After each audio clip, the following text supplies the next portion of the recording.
Today's awesome message is coming from our very own Mark Pomery.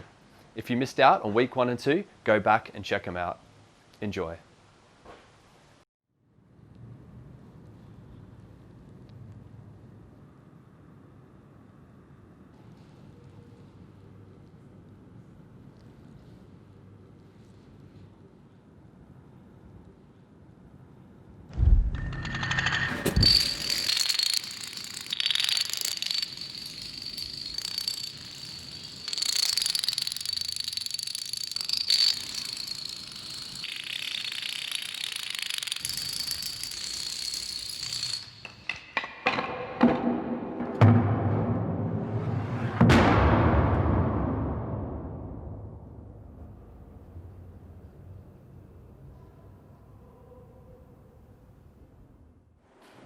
Well, hey there to our Elevate Online family from all around the world. Great to have you with us again this week. And a special shout out to those of you who have joined our online family since the beginning of 2021. We've had people join us from Belgium, so welcome. Also Ohio in the US. Great to have you part of our family. And also from Dubai, so definitely reaching and building people all around the world. So it's great to have you with us, great to have you on this journey together. And speaking of journey, this is actually the third week of a series we launched at the beginning of 2021, simply called Habits. And really it plays to the idea that new year, new opportunities. And with this new year, you know, it's quite normal, it's quite standard practice for a lot of people to be setting goals. And those are typically better goals. You know, I don't really know people who start the year setting worse goals.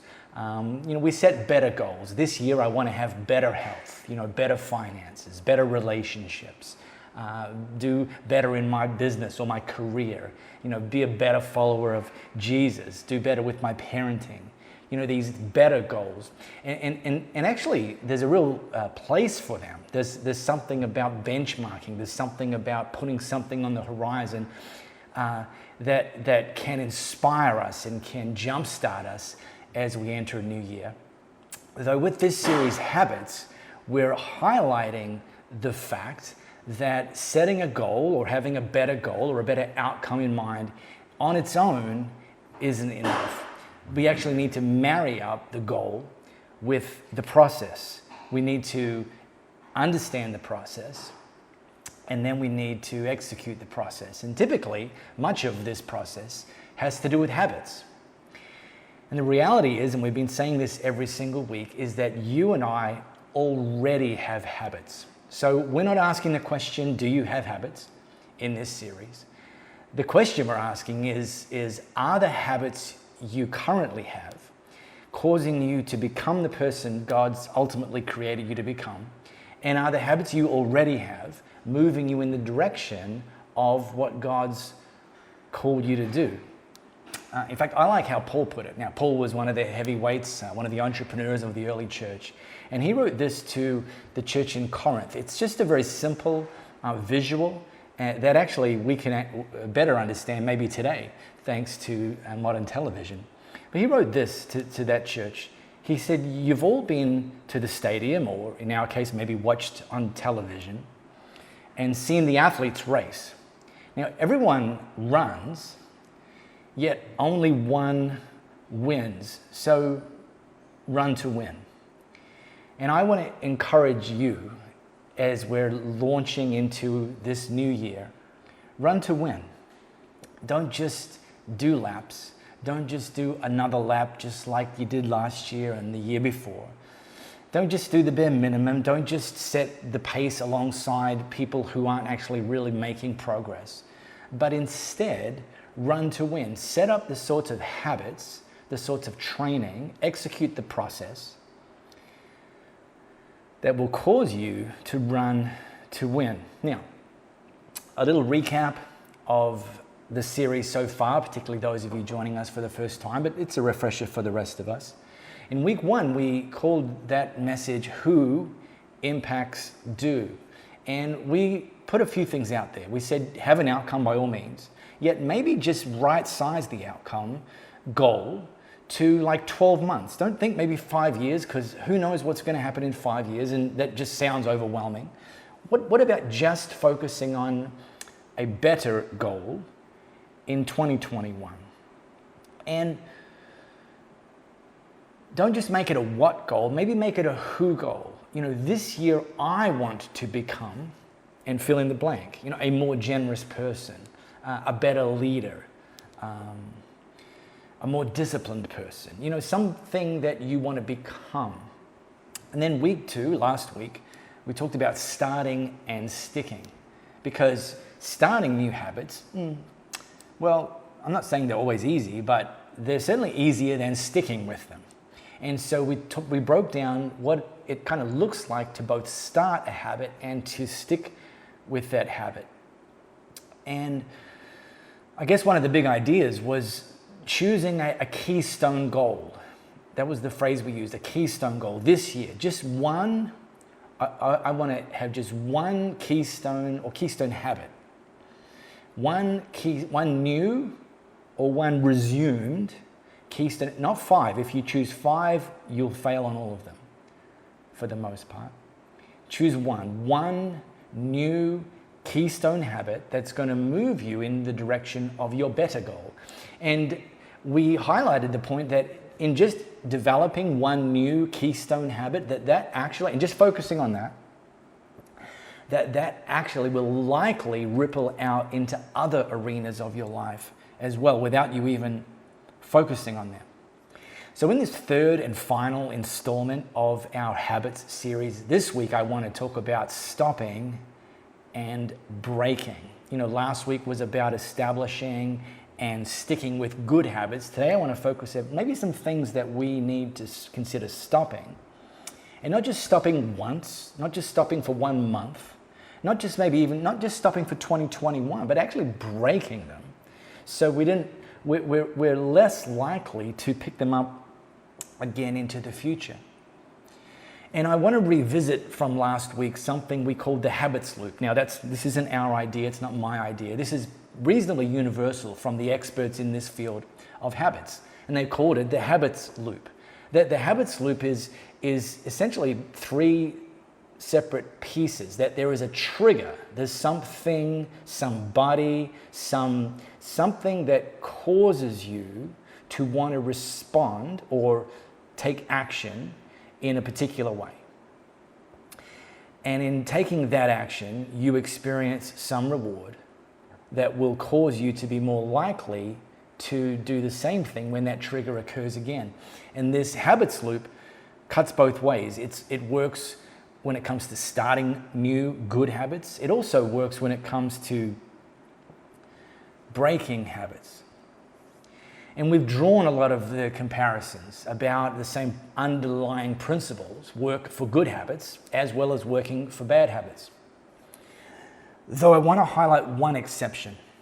There's one key exception that's actually hidden in plain sight that is different when it comes to good habits versus bad habits. In fact, not only different, it actually helps to explain why, for many of us, sticking with bad habits is often easier than sticking with good habits, even though the good habits are better. That we instinctively, in many cases, find it easier to stick with bad habits than to stick with good habits. And here's the way I'll explain it, this difference. Think about it this way.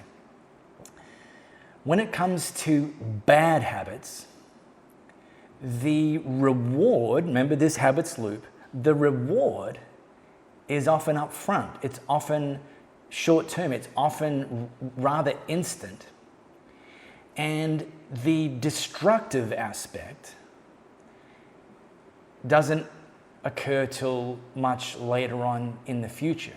And so we've got this instant reward, this instant feedback, this instant gratification that causes us to want to keep going. And the punishment, the destructive outcome of that bad habit, we don't experience till later on. So we can kind of lose sight of that until often it's too late and we're in the doctor's office or we're in the bank pleading for some extension on our financial circumstances. Conversely, Good habits, when it comes to good habits, the cost is often upfront and the reward is often down the line. I mean, let me use a reasonably classic example. Let's say this year you've set a WHO goal that you want to become a healthier, fitter person. And so your what goal is that you're going to work out regularly. Now, I won't put a number on that, but let's say it's 5 days a week. 5 days a week, you've decided you're going to work out, and you choose running because you think to yourself, well, I don't need to join a gym. All I need is a pair of shoes, t-shirt, shorts, and I'm good. So you choose running, but you haven't run in a long time and certainly haven't run in recent history. So day one, you set out the door and you start, and 100 meters in, it is torturous. You're short of breath, your legs hurt, everything in you's screaming at you, why in the world are you doing this? You're going past other people who look better maybe than you think you look. You maybe, push through, and you get home from that run and you're uncomfortable, you're sweaty. For the rest of the day, you're tired. The next day you wake up and your legs are sore. Walking up and down stairs is a chore. Ow, ow, ow, ow. And you think to yourself, why am I doing this? See, the cost is up front. However, if you consistently stick with this, start and stick with this new action over a period of time, eventually you will start to feel less pain as you're going. You'll start to feel better. Your body will start to respond. It's the natural way our body responds to preserving homeostasis. And the reward will come eventually, but not instantly. And this largely explains the difference of why we find bad habits are easier to stick with than good habits. So let me talk about bad habits and how we can break the habits loop when it comes to bad habits. And really, just like last week, we talked about one of the main keys to sticking with good habits being the trigger. And we said, make the trigger easy and obvious. Make it easy and obvious. Well, the trigger also matters a lot when it comes to bad habits. But rather than making the trigger easy and obvious, when it comes to breaking bad habits, need to make the trigger difficult. We need to make it hard to access. We need to make it somewhere beyond arm's length. And in doing this, we can add willpower, because willpower matters, but willpower on its own will only get you so far. We can take willpower and add to that making the trigger difficult. And in that 1-2 combination punch, it will be easier to break the habit loop when it comes to bad habits. I like the way King Solomon wrote this, some of the ancient wisdom from the writings of King Solomon many, many centuries ago. He wrote, "Don't take wicked bypass. Don't so much as set foot on that road. Stay clear of it. Give it a wide berth. Make a detour and be on your way." See, the key that Solomon's highlighting, and the idea of making the trigger more difficult, is don't try to flirt with how close you can get to the bad habit without giving in, as if it's some sort of test of willpower. No, actually stay well and truly away from it. Make accessing the trigger difficult. So, here's 5 major triggers. These are what the experts kind of talk about, and I think you'll relate and certainly appreciate many, if not most, if not all of them. And they talk about 5 major triggers that make us more likely to then act in a destructive way, to repeat a bad habit. The first is place. The second is time. The third is mood. The fourth is moment. And the fifth is people. So let me just break them down for you as we conclude this series on habits. Place, let me start with place. Let me talk about place and time, because they kind of overlap. You probably, if the bad habit you want to break this year is a pornography addiction, I'm guessing that you don't sit around your family dinner table when your family is having dinner with your device open, watching pornography. I suspect that's not what you do. I suspect you're more likely to indulge in watching pornography when you're on your own, when you're alone in a place where there's nobody else around you. Because there, it's easy, and that's the problem. And so you've got to reverse easy and instead make it difficult. So I could tell you to never be on your own, but that's kind of impractical in many respects. And I can't take too deep a dive into this. I mean, the information is out there. But based on this big idea of making the trigger difficult, here's an example. You can actually install software onto your devices that blocks access to most adult sites or adult content. And yes, I know there's workarounds, and I know the porn industry is certainly not taking this fight laying down. They're trying to work around these blocks. Well, here's another one you can do, is you can actually share your device in terms of what you view, your browsing history. You can actually set it up to be shared with someone else. Now, that, again, I can't tell you who that might be, but if you've got a close friend who you trust,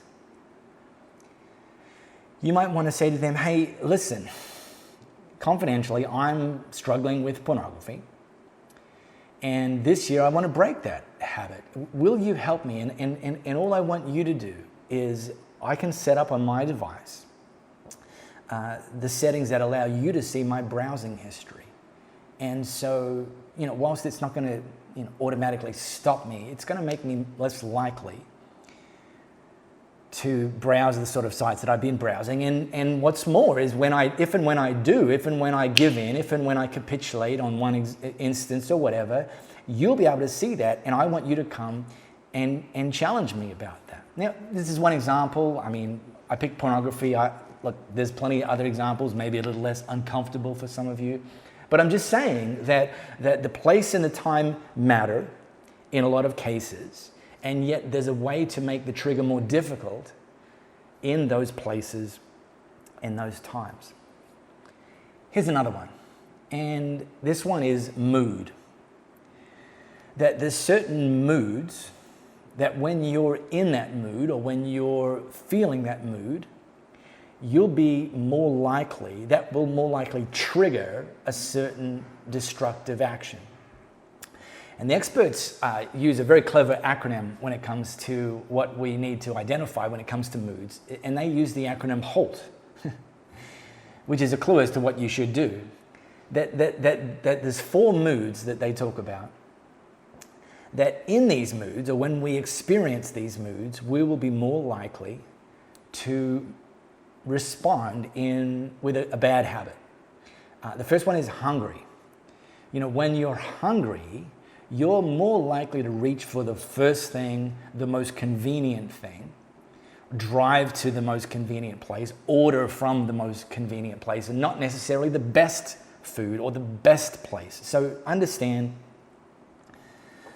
what's your typical response, your habit loop, when you're triggered by hunger. A is angry. When you're angry at somebody or something, what's your current default response to that trigger? And that's what you need to break. It's not so that you'll never get angry again. It's understand what your current action is, and the need to break that, to train yourself to do something different. L is lonely, and you might put bored in this category. That when I'm lonely, I and fill in the blank. Drink, smoke, binge watch 24 hours of Netflix, whatever it is. And finally, T is tired. Tired is a bad time to make important decisions. Tired is where your defenses are down. And here's the thing about these four holds: hunger, anger, loneliness, tired, is when you're in these spaces, when you're feeling these things, when this is your mood, put yourself on high alert. And that'll help you break the habit loop.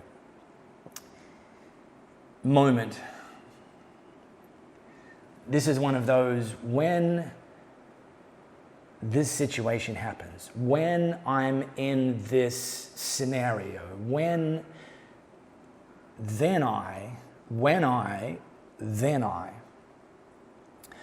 was speaking last year with a friend of mine who's a recovering alcoholic, and I was, just asking how they were going.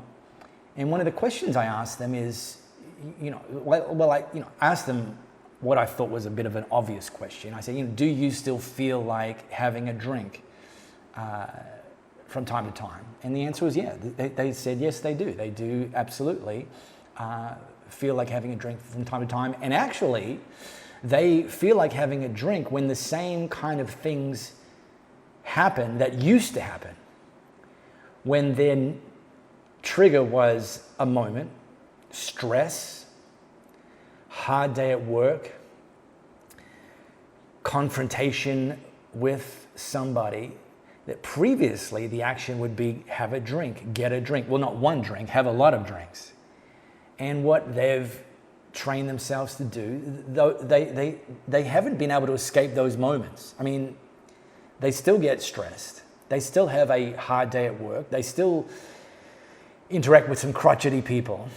But they've trained themselves as the action that they do is go to an Alcoholics Anonymous meeting in that moment. Literally get in the car and find the meeting that's happening then and go to that meeting. And by just doing that, they've broken the habit loop.